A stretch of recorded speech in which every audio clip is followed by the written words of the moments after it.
Bonjour à tous, aujourd'hui nous sommes le 22 juin 2022 et je vais vous présenter une vidéo pour vous expliquer comment faire des lasagnes bolognaises maison. Allez, c'est parti, on y va. Pour ce faire, vous aurez besoin de 2 poignées d'herbes de Provence, un petit concentré de tomates, 2 grosses boîtes de tomates concassées ou de tomates entières, 1 kg d'emmental à râper ou déjà râpé, 6 à 7 gros oignons, du poivre, de l'huile d'olive, du sel aux herbes, 6 à 7 gousses d'ail, 6 à 7 cubes de volaille, 75 centilitres de vin rouge de cuisine, 1 kg de viande hachée. Donc vous pouvez l'acheter fraîche chez le boucher, c'est comme vous voulez. J'ai trouvé ça dans mon congélateur, j'ai pris ce qu'il y avait. Des pâtes de lasagne, donc un paquet et demi, 2 à 3 carottes, 3 à 4 branches de céleri.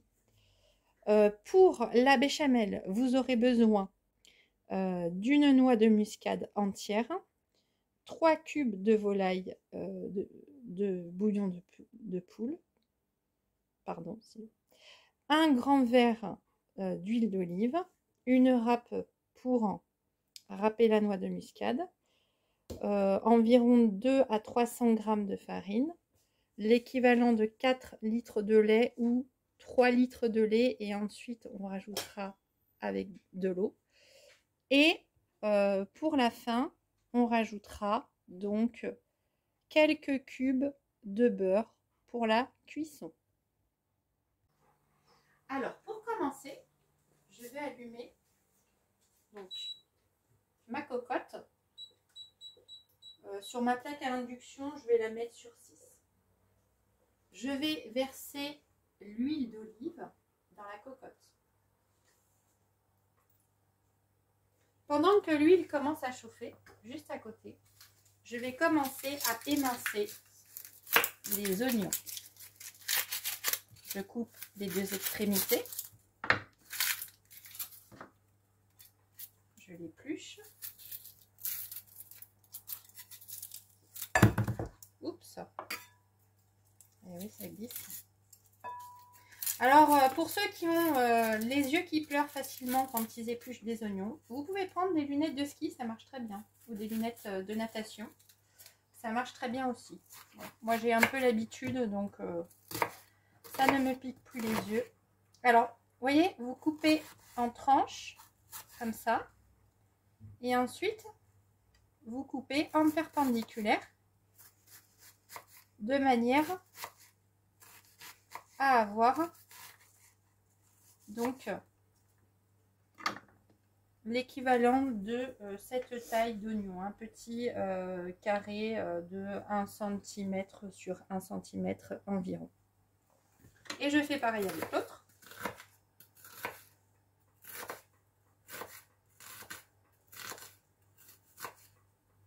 Et je verse tout dans la cocotte. Et vous voyez, on commence à entendre les oignons grésiller dans la cocotte. Et je procède comme ça avec tous les oignons. Très bien. Alors, une fois que j'ai aminci mes oignons, je reste toujours à côté, sans cesser de remuer. Si jamais je vois que ça colle au fond, n'hésitez pas à rajouter de l'huile d'olive. Alors, on va commencer à éplucher l'ail. Comment on épluche les gousses d'ail? Donc, on coupe pareil les 2 extrémités. Alors, si vous avez des enfants qui ont peur de l'ail, parce que les lasagnes en général les enfants aiment beaucoup, donc s'ils reconnaissent l'ail, vous les coupez en tout petits cubes. Personnellement, je les coupe en tranches, comme ça, en fines tranches. Voilà. Et je les ajoute ensuite aux oignons. Voilà, on fait une tranche comme ça de 1 mm approximativement.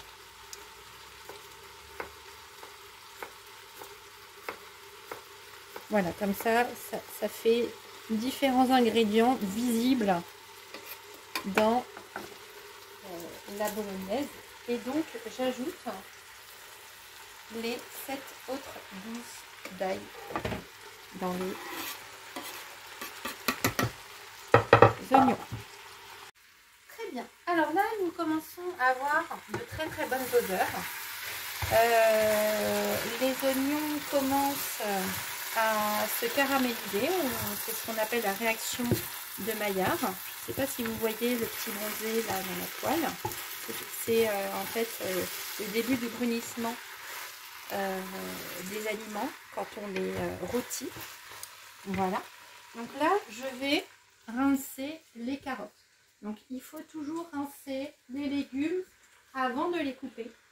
Parce que les légumes contiennent des vitamines. Et si vous les épluchez et que vous les rincez une fois épluchés, vous faites perdre les vitamines aux légumes. Parce que les légumes contiennent des vitamines hydrosolubles, c'est-à-dire solubles dans l'eau. Donc je vais rincer les carottes à l'eau avant de les éplucher. D'accord ? Je vais les éplucher.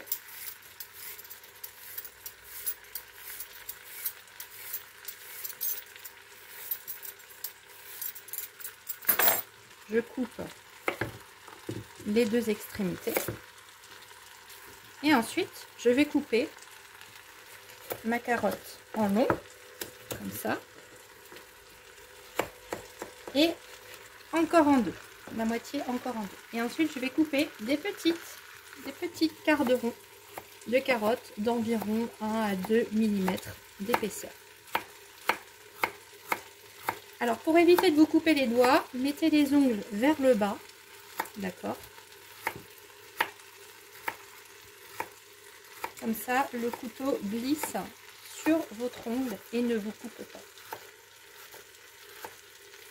Et je procède comme ça pour le reste des carottes. Alors là, j'ai émincé mes carottes, comme vous pouvez le voir. Si vous pensez que ça commence à brûler un petit peu, vous baissez sur le feu. Voilà, j'ai mis sur 5. Là, on voit que ça commence à accrocher un tout petit peu au fond de la casserole. Donc, on va déglacer carrément avec un peu de vin rouge.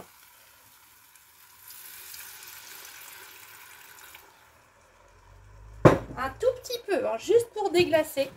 Le vin rouge, de toute manière, va s'évaporer. Et ça va permettre de commencer à faire des sucs et de commencer à donner un peu plus de goût à la sauce. Je vais également l'assaisonner. Donc là, vous voyez que ça s'est décollé. Les sucs se sont décollés au fond de la casserole. Et donc, les oignons vont commencer à nouveau à rôtir. Je peux même augmenter. Je vais commencer à piler les bouillons de volaille déshydratés. Je vais les piler. En fait, le fait de les piler va permettre de déployer leur goût beaucoup plus rapidement. Voilà. L'équivalent de 7 à 6 à 7 bouillons de volaille pilés. Une fois qu'ils sont pilés, je vais en prendre une petite poignée et je vais commencer à assaisonner mes oignons avec. Vous voyez ? Voilà. Donc je vais en prendre juste une petite poignée, comme ça, environ. D'accord ? Et je vais assaisonner mes oignons. Bon, là, je pense qu'il faut que j'en mette encore une deuxième petite. Et ça va donner du goût. On va commencer à donner un peu de goût.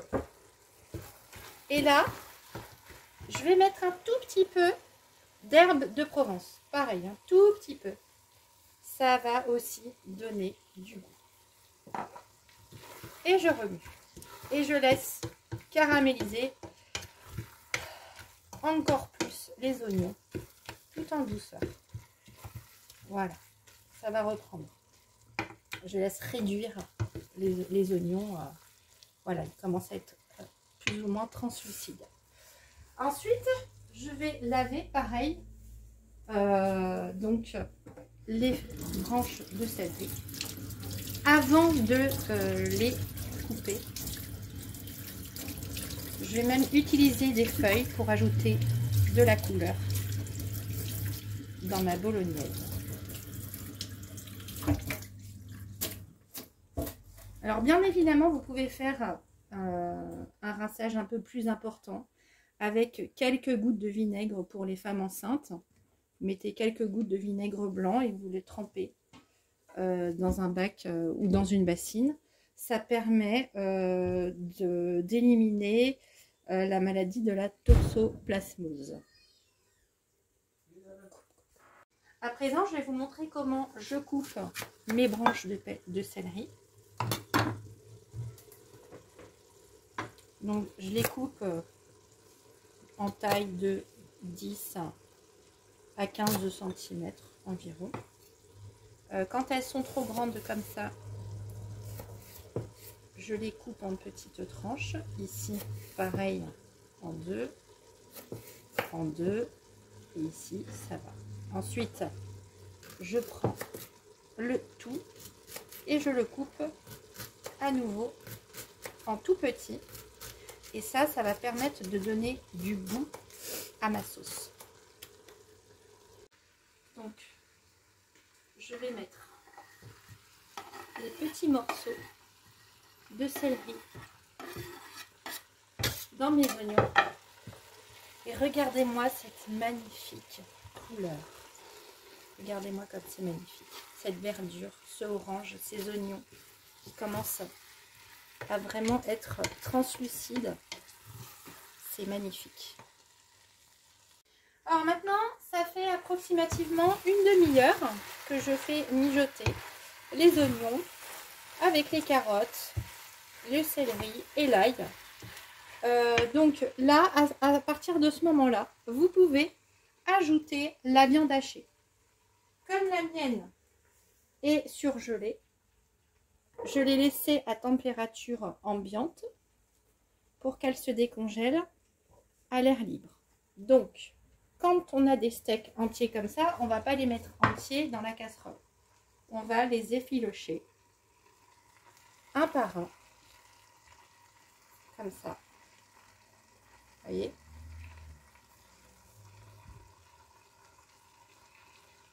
Et on va remuer après chaque steak haché effiloché pour éviter que la viande hachée nous fasse un paquet dans la cocotte. Et je procède comme ça avec tous les autres steaks hachés. Alors, j'ai effiloché les steaks hachés. On remarque qu'ils ont bien cuit. Les oignons ont vraiment réduit. Maintenant, je vais terminer l'assaisonnement. Je vais poivrer avec du poivre du moulin généreusement ma bolognaise.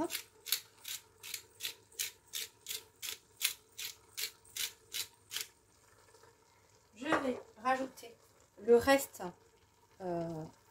des herbes de Provence.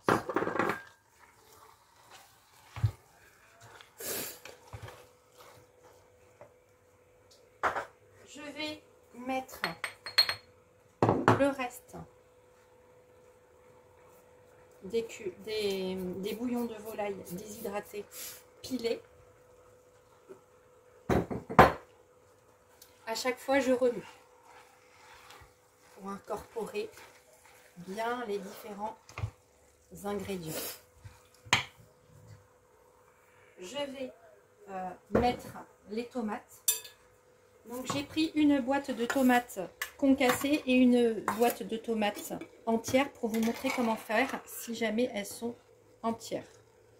Donc vous pouvez ouvrir la boîte de conserve à l'aide d'une cuillère pour éviter de vous arracher les ongles quand vous ouvrez une boîte de conserve. Donc là ce sont les tomates concassées. Attention, les tomates s'attachent.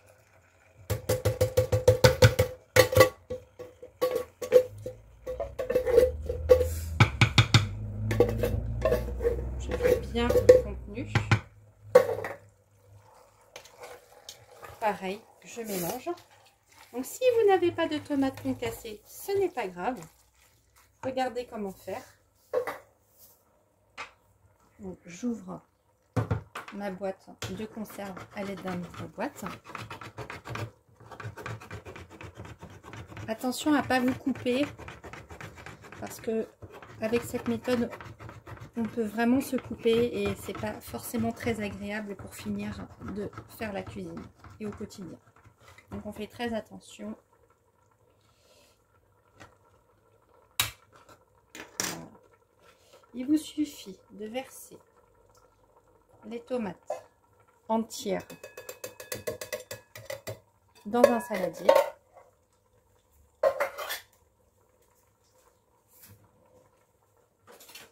Vous prenez un couteau et vous les tranchez comme ça dans le saladier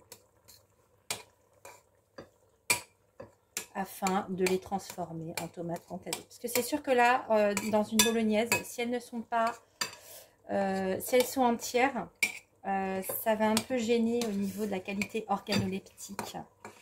Si vous voulez, je vous définirai plus ce terme dans une autre vidéo, dont je mettrai le lien en dessous.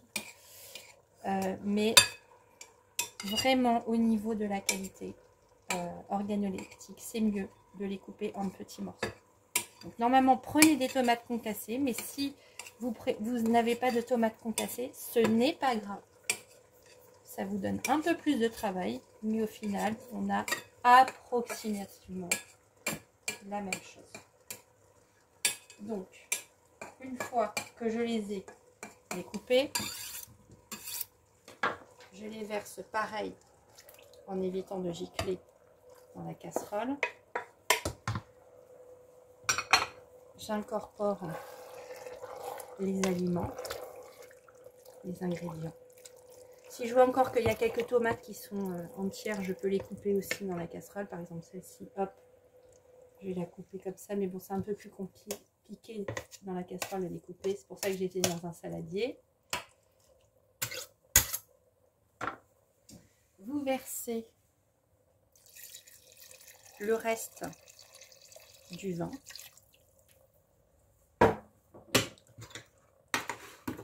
Et vous mettez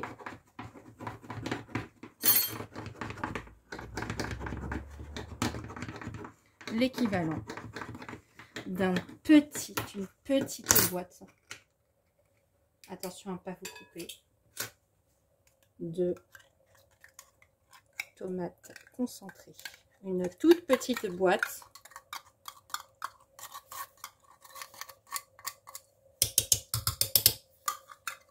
Voilà, vous remuez le tout.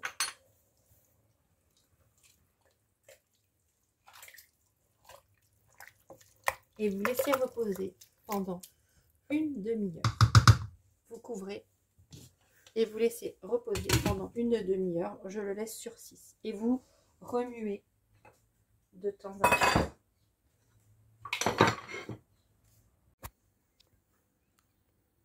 Très bien. Alors, pendant que ma sauce mijote, pendant 30 minutes, je vais la remuer de temps en temps.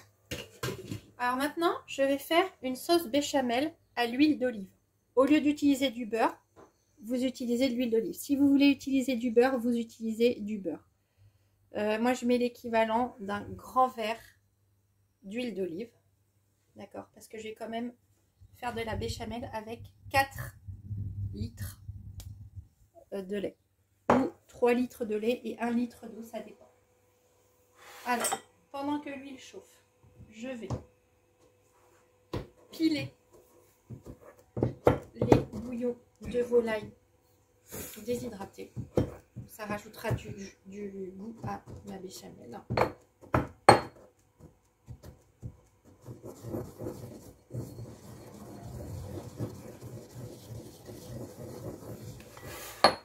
Et je peux commencer aussi à râper la noix de muscade. Alors, il y a des petites râpes à la noix de muscade. Je l'ai perdue. Donc, je prends une râpe normale. Mon huile continue à chauffer. Donc là, elle est quand même assez chaude. Je vais commencer à incorporer la farine de petit à petit. Donc entre 200 et 300 grammes. Alors, il faut approximativement que la texture du début de la béchamel soit vraiment comme ça, que ça puisse glisser dans la casserole. Et alors la béchamel, c'est la partie un peu la plus embêtante parce qu'il ne faut pas cesser de remuer parce que ça brûle très vite. Donc faites attention, j'ai mis le feu sur 6, donc ça va, c'est pas très chaud pour le moment. Mais si je ne remue pas, ça risque d'accrocher dans le fond de la casserole. Donc là, la farine se marie avec l'huile d'olive ou si vous mettez du beurre, ça peut être du beurre. Donc vous laissez un peu les deux ingrédients se marier ensemble. Voilà, et chauffer. Alors, une fois que le mélange de l'huile ou du beurre et de la farine commence à brunir et recouvrir tout le fond de la casserole, comme ça, on va commencer à ajouter le lait. Donc là, normalement, il ne faut pas cesser de remuer. Parfois même pour faire la béchamel, c'est bien d'être à 4 mains pour pouvoir se reposer. Parce que ça brûle très très vite. Donc, je vais mettre la casserole sur une surface froide et je vais incorporer carrément 1 litre de lait. Allez hop, c'est parti. Je remue, je mélange le liquide et je remets sur le feu. Et là, on va laisser chauffer le lait avec la farine et l'huile ou le beurre jusqu'à ce que la solution durcisse. Quand ça durcit, ça veut dire que ça commence à faire un emploi d'amidon. Donc, pareil, je remélange 1 litre de lait. Ça va très très vite. Hein. Comme on a mis beaucoup d'huile et beaucoup de farine, ça durcit très rapidement. Je remets sur la surface de cuisson et je mélange jusqu'à ce que j'obtienne une solution, une texture homogène. Et ainsi de suite jusqu'aux 4 litres de lait. Si votre sauce béchamel est trop liquide, prenez un petit pot de yaourt, mettez de la farine dedans, mélangez-la avec un peu d'eau, mélangez-la avec une petite fourchette, en faisant attention de ne pas avoir de grumeaux. N'oubliez pas de remuer votre béchamel sans cesse. D'accord. Et là, vous rajoutez le petit verre avec de la farine dans votre sauce. Attention, ça va très rapidement prendre. Parce que là, ça va amplifier l'emploi d'amidon.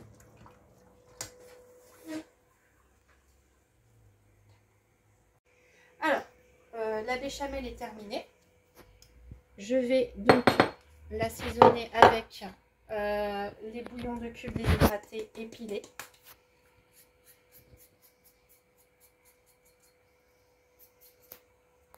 Et la noix de muscade entière râpée.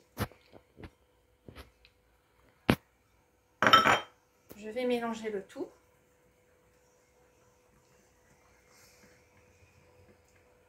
Voilà. Et normalement, je vais faire le test pour voir si ma béchamel est prête au niveau de la texture. Vous voyez, il faut qu'elle colle à la louche. On aurait dû le laisser partir, non? Comme ceci. Ma béchamel est prête.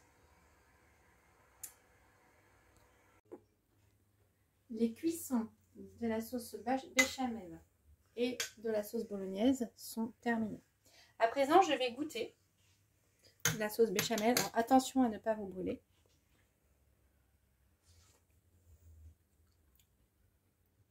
L'assaisonnement est parfait. Je vais goûter maintenant la sauce béchamel, pareil. L'assaisonnement est parfait. Donc, je vais vous expliquer comment faire. Pour faire les lasagnes, vous allez mettre un tout petit peu d'huile d'olive dans un plat anti-adhésif et vous allez l'étaler à l'aide d'un pinceau alimentaire. Alors, les lasagnes demandent un petit peu de technique. Donc, on va faire des fondations.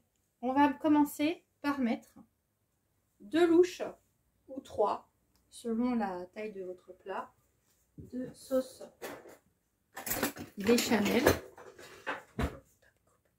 Je prends une maryse pour étaler la béchamel.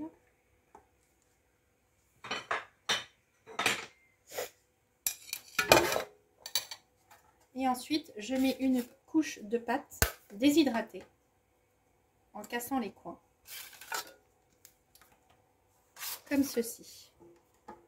Alors, j'essaie de mettre des pâtes entières, comme ça c'est plus solide. Je casse les coins et je remets le coin cassé à l'envers. Et je fais pareil en laissant les pâtes entières, en cassant toujours les coins.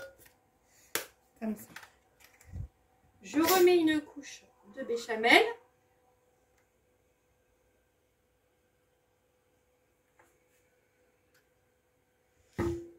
J'étale.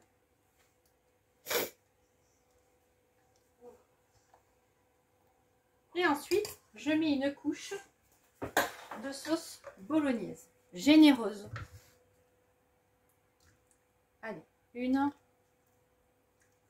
2 et 3. J'étale avec la maryse.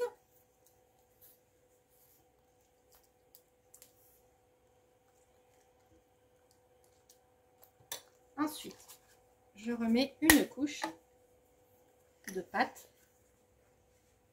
comme précédemment fait. Alors, si ça se casse, c'est pas très grave.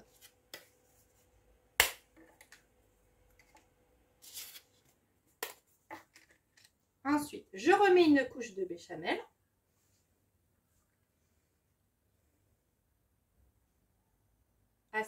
Assez généreuse. J'étale avec une spatule.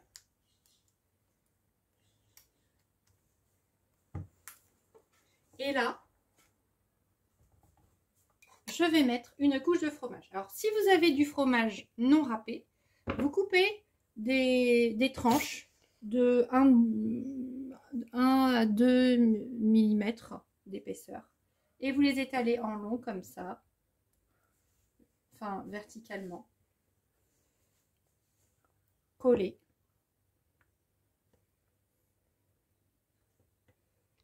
Jusqu'à tout recouvrir. Ou si vous avez uniquement du fromage râpé, vous pouvez recouvrir vos lasagnes avec du fromage râpé tout simplement. Donc moi je recouvre même cette partie-là. Voilà. Avec une couche de fromage. Donc là, on est à la moitié, approximativement, on va dire même aux 2 tiers de la lasagne.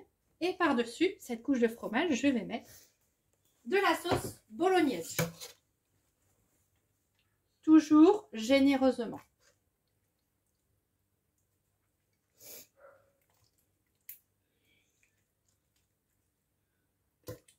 Alors là, c'est un peu plus compliqué parce que le fromage boit la sauce.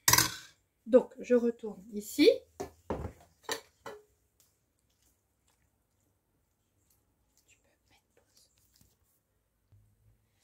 Une fois que j'ai mis la couche de bolognaise par-dessus le fromage râpé, je vais mettre une dernière couche de pâte.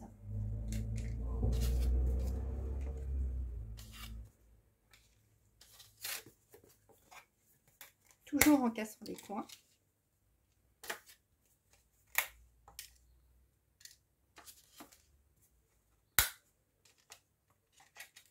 Je vais mettre une dernière couche de sauce béchamel, toujours généreusement. Et ça va être ma dernière couche. Donc si votre plat est beaucoup plus profond, faites autant de couches jusqu'à atteindre le dessus, mais pas que ça déborde, parce qu'en cuisson, ça va prendre un peu d'épaisseur. Donc il faut que votre dernière couche ne déborde pas du plat, sinon dans le four, ça va faire des ravages. Donc ça, c'est ma dernière couche. Avec donc de la sauce béchamel par-dessus.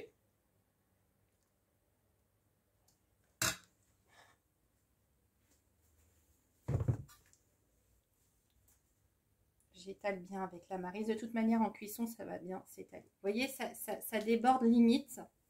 On va voir ce que ça va donner en fin de cuisson. Je parsème de fromage râpé.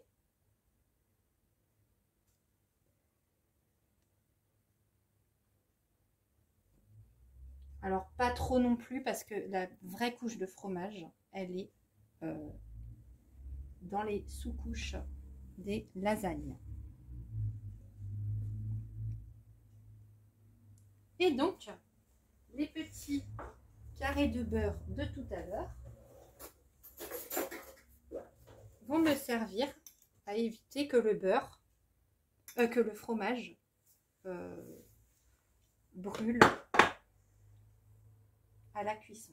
Donc, si vous voyez que votre four brûle le fromage en cours de cuisson, mettez une couche de papier sulfurisé, 10 papiers de cuisson. Voilà, vous mettez par exemple 6 carrés, 6 cubes de beurre. Alors, ensuite, je veille à ce qu'il n'y ait pas trop de fromage au bord du plat, parce que ça peut brûler.